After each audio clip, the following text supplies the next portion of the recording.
Buen día, hoy estamos trabajando con un Picanto Ion 1250.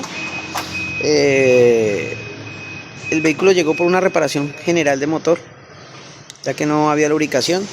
Nos queda con un ruido irregular. Tenemos que desmontar la caja de cambios para generar el ruido y curiosamente el ruido es por el retén trasero, que es de mala calidad.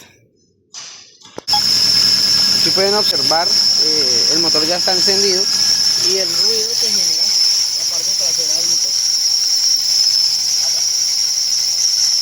Si nosotros le aplicamos tan solo un poquito de agua en la parte trasera, el ruido va a disminuir.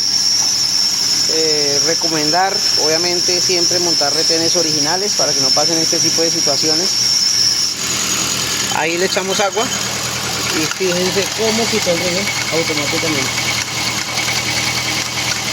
Algo que no es normal, que no es natural, pero puede pasar.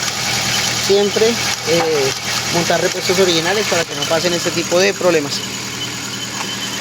Aclaramos que obviamente el cliente fue el que trajo los repuestos y pues ya se le informa.